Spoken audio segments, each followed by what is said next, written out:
production, enabling the United States to leap in front of the ranks of the world's economic giants.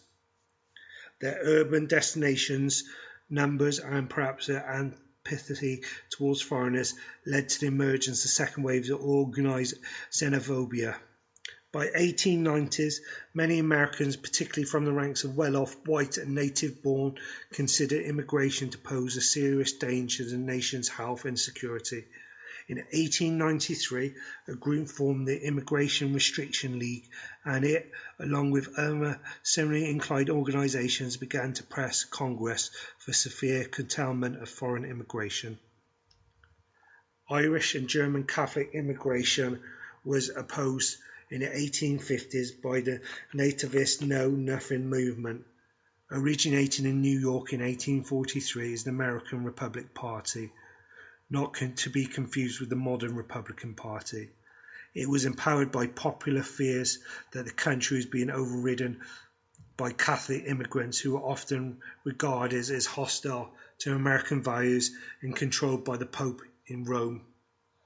Active mainly from 1854 to 56, it strove to curb immigration and neutralization, though its efforts met with little success.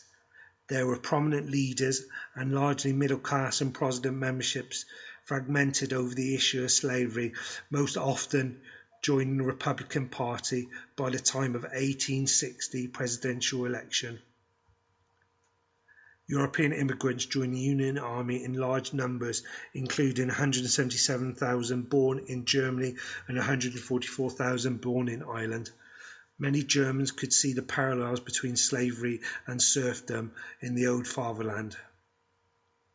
Between 1840 and 1930, about 900,000 French Canadians left Quebec in order to immigrate to the United States and settle mainly in New England. Considering the fact that the population of Quebec was only 892,061 in 1851, this was a massive exodus. 13.6 million Americans claimed to have French ancestry in the 1980 census. A large portion of them had ancestors who emigrated from French Canada, since immigration from France was low throughout the history of the United States. During the same period, almost 4 million other Canadians immigrated to the US. In New England states, 12% of the population can trace its ancestry back to Quebec, and 10% can trace its ancestry back to the Maritime provinces. Shortly after the US Civil War, some states started to press their own immigration laws, which prompted the US Supreme Court to rule in 1875 that immigration was a federal responsibility. In 1875, the nation passed its first immigration law, the Page Act of 1875, also known as the Asian Exclusion Act, outlawing the importation of Asian contract laborers, any Asian women who would engage in prostitution, and all people considered to be convicts in their own countries. In 1882, Congress passed the Chinese Exclusion Act. By excluding all Chinese labourers from entering the country, the Chinese Exclusion Act severely curtailed the number of immigrants of Chinese descent allowed into the United States for 10 years. The law was renewed in 1892 and 1902. During this period, Chinese migrants illegally entered the United States through the loosely guarded US-Canadian border. Prior to the 1890s, the individual states, rather than the federal government, regulated immigration into the United States. The Immigration Act of 1891 established a Commissioner of Immigration in the Treasury Department. The Canadian Agreement of 1894 extended US immigration restriction to Canadian ports. The Dillingham Commission was set up by Congress in 1907 to investigate the effects of immigration to the country. The Commission's 40-volume analysis of the immigration during the previous 3 decades led to conclude that the major sources of immigration had shifted from Central, Northern and Eastern Europeans to Southern Europeans and Russians. It was, however, adapted to make generalizations about regional groups that were subjective and failed to differentiate between the distinctive cultural attributes. The 1910s marked the high point of Italian immigration to the United States. Over 10 million Italians migrated in these years, with a total of 5.3 million between 1880 and 1920. About half returned to Italy after working an average of 5 years in the US. About 1.5 million Swedes and Norwegians emigrated to the United States within this period due to the opportunity in America and poverty and religious oppression in the United Sweden, Norway. This accounted for around 20% of the total population of the kingdom at the time. They settled mainly in the Midwest, specifically Minnesota and Dakotas. Danes had comparably low immigration rates due to better economy. After the 1900s, many Danish immigrants were Mormon converts who moved to Utah. Over 2 million Central Europeans, mainly Catholics and Jews, immigrated between 1880 and 1924. People of Polish ancestry were largely Central European ancestry group in the United States after Germans. Immigration of Eastern Orthodox ethnic groups were much lower. Lebanese and Syrian immigrants started to settle in large numbers in late 19th and early 20th centuries. The vast majority of the immigrants from Lebanon and Syria were Christians, but smaller numbers of Jews, Muslims, and Druze were settled. Many lived in New York City's Little Syria and in Boston. In the 1920s and 30s, a large number of these immigrants set out west, with Detroit becoming a large number of Middle Eastern immigrants, as well as many Midwestern areas where the Arabs worked as farmers. From 1880 to 1924, around 2 million Jews moved to the United States, mostly seeking a better opportunity in America and fleeing the pogroms of the Russian Empire. After 1934, Jews, along with any other above-quota immigration, was usually denied access to the United States.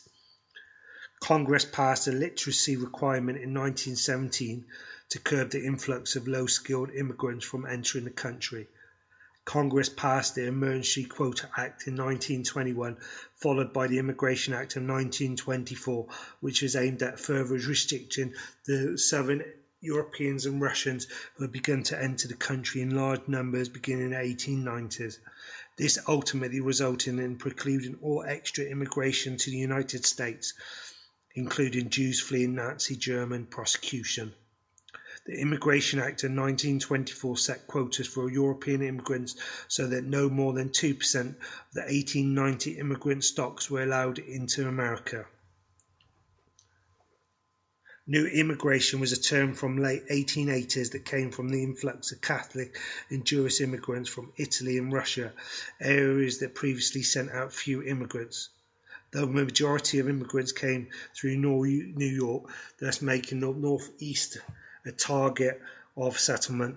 There was various efforts such as the Galveston movement to redirect immigrants to other ports and to disperse some of the settlement to other areas of the country.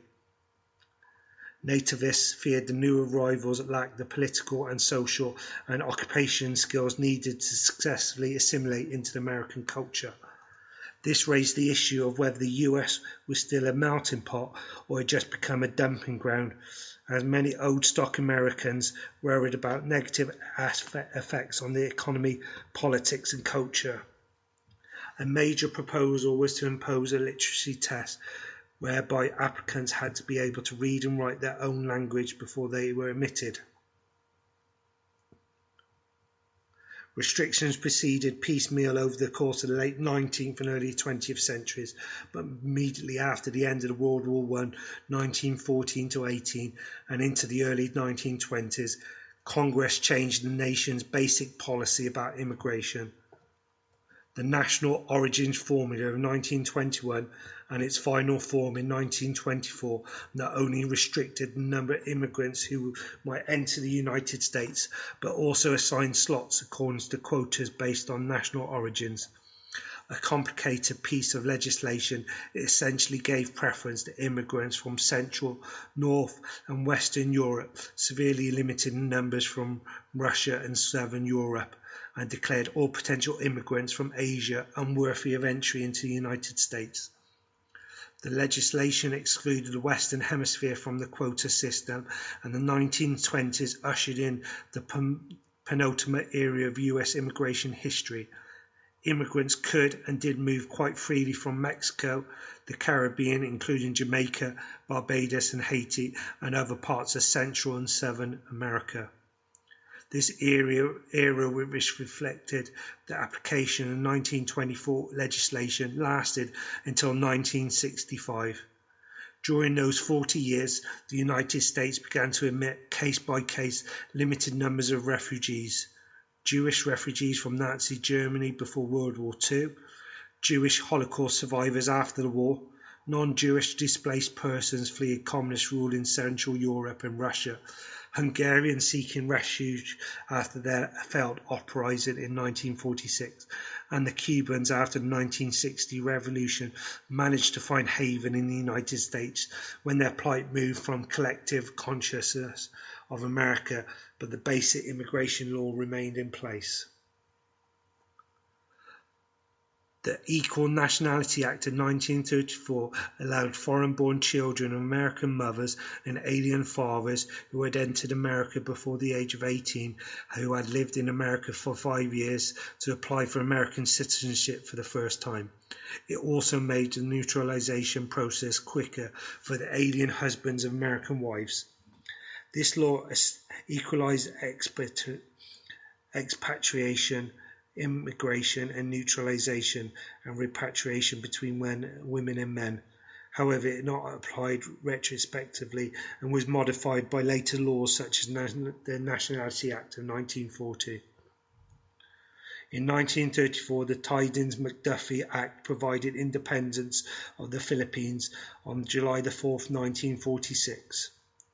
In 1965, national origin quotas strictly limited immigration from the Philippines.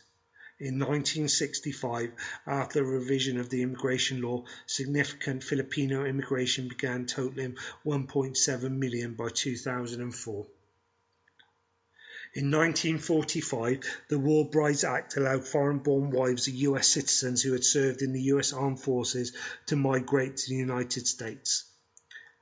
In 1946, the War Brides Act was extended to include the finances of the American soldiers. In 1946, the Lucy Keller Act extended the right to become naturalized citizens to those from the newly independent nation of the Philippines and to the Asian Indians, the immigration quota being set at 100 people per year per country. At the end of World War II, regular immigration almost immediately increased under the official national origins quota system as refugees from war-torn Europe began immigrating to the US. After the war, there were jobs for nearly everyone who wanted one, when most women employed during the war went back to their home.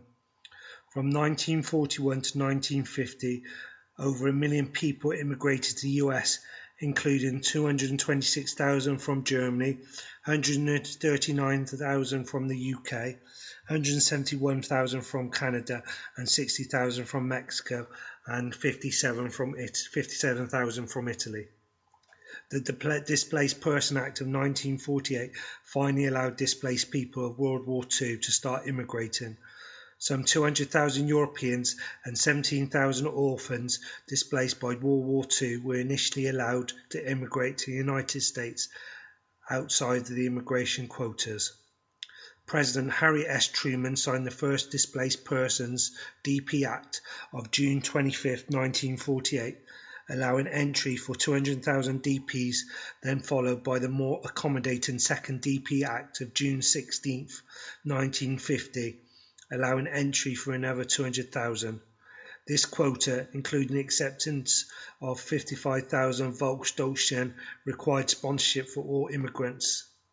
The American program was the most notoriously bureaucratic of DP programs, and much of the humanitarian effort was undertaken by charitable organisations such as the Lutheran World Federation, as well as other ethnic groups. Among them was an additional quota of 200,000 granted in 1953, and more in conceded